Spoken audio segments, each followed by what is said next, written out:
Nah, karena kemarin banyak yang nanya bagaimana cara pembuatannya, tutorialnya, jadi akan saya jelaskan secara singkat ya.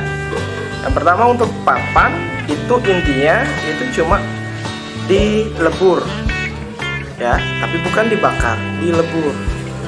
Itu kalau bisa prosesnya jangan menggunakan api, jauhkan dari api agar tidak merusak warna, dan harus itu sebelum dilebur itu harus dipilah dulu sesuai jenis dan warna sasaran Anda. Jadi sudah dilebur ya tinggal dicetak, tunggu dingin, jadi deh. Nah, sekarang untuk yang nomor 2 itu dengan resin, bahkan itu kecil-kecil, jadi enak masuknya. Untuk resin sendiri Anda bisa dapatkan di toko-toko bangunan atau di online shop, banyak tuh seperti itu.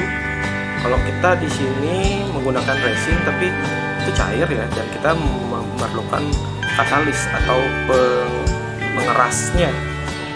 Jadi Anda yang Anda butuhkan cuma 2 itu.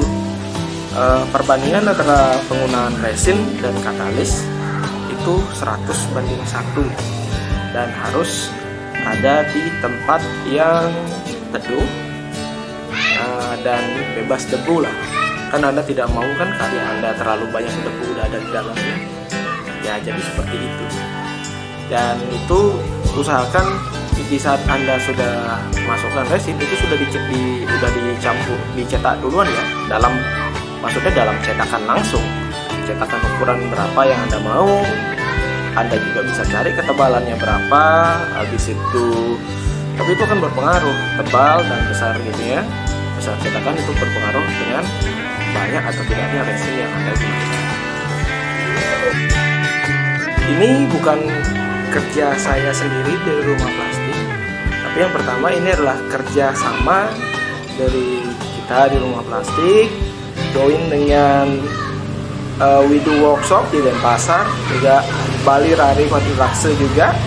Kita berkolaborasi untuk membuat produk-produk yang berasal dari daur ulang sampah plastik.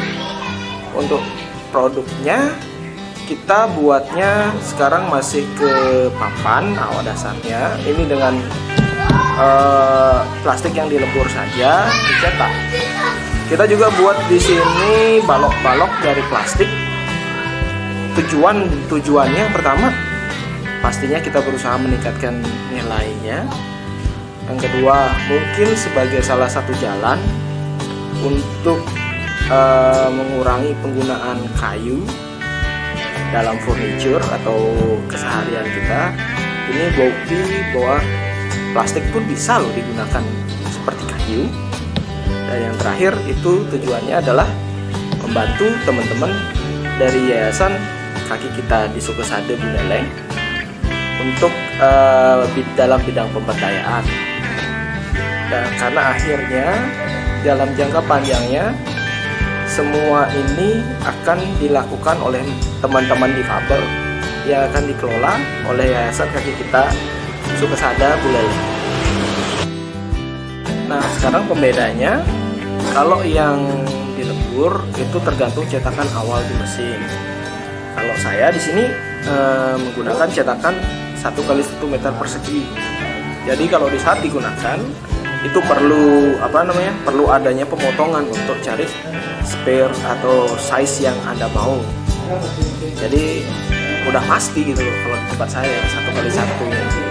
Nah, sekarang untuk resin itu karena kita bermain dengan yang cair ya, itu bebas Anda mau cetak, tergantung cetakan yang Anda buat, mau 1x1, mau 2x1, itu tidak masalah.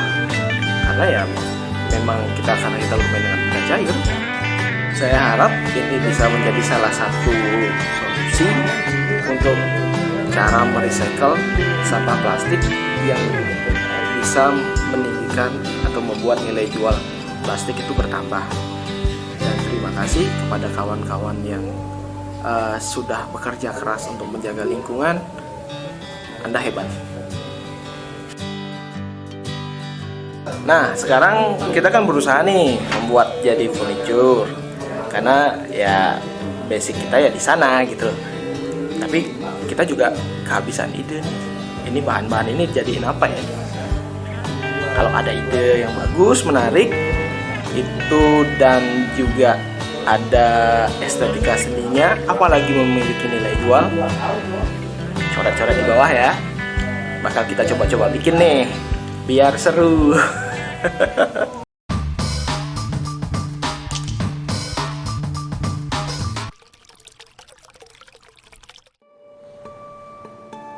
Laut punya sistem pembersihan diri. Sebagian besar polusi yang mendarat di laut diurai oleh mikroorganisme dalam air. Tapi prosesnya sangat lama. Kapal tanker ini menabrak karang dan tenggelam. Sebagian muatannya bocor ke laut. Dalam upaya pembersihan biasanya dipasang barikade mengambang dan pengerahan kapal kecil untuk menyedot bocoran minyak dari permukaan. Tapi solusi ini jauh dari sempurna. Teknologinya punya keterbatasan. Kelemahan utamanya adalah bahwa perimeter mengambang tidak dapat mencegah sejumlah kebocoran minyak. Selalu ada sejumlah kecil minyak yang tidak dapat dilenyapkan dengan menggunakan metode mekanis. Jadi, film tipis minyak tetap ada. Membersihkan bocoran minyak amat sulit. Paling tidak karena menunggu mikroorganisme di laut untuk mengurainya pada kecepatan alami terlalu lama. Tapi bagaimana kalau bakteri bisa bekerja cepat? Inilah sasaran riset Eropa di Yunani.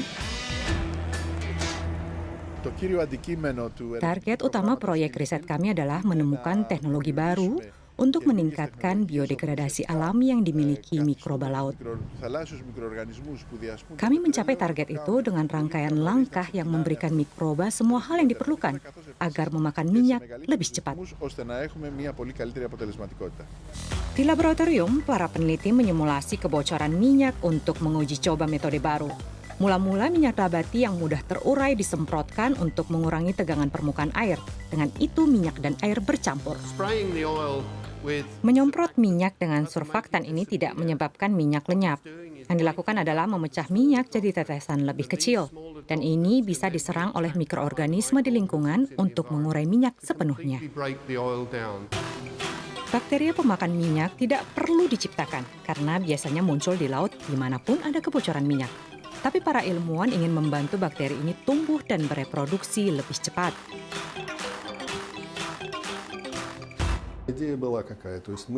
Caranya, kami mengambil sampel air yang tercemar dari laut dan di laboratorium membudidayakan bakteri dari air itu. Jika kami sudah menumbuhkan biomasa besar bakteri pemakan minyak, kami semprotkan kembali kecemaran minyak. Dengan itu, kami mempercepat proses alami dari pembersihan diri laut.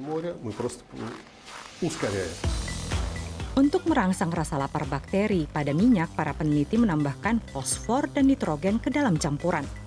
Mereka menemukan partikel cerdas baru yang melepas nutrisi dengan tepat jika diperlukan di laut yang tercemar. Jika bakteri berada di laut, ada kebutuhan nutrisi, misalnya fosfor dan nitrogen. Jadi kami menyuplai nutrisinya langsung ke bakteri agar bisa mengurai minyak lebih efisien lagi. Bakteri memakan minyak, plankton makan bakterinya. Dengan begitu rantai makanan di laut berlanjut. Cara alami membersihkan bocoran minyak ini dalam waktu dekat akan digunakan dalam skala besar untuk membantu menangani bencana lingkungan.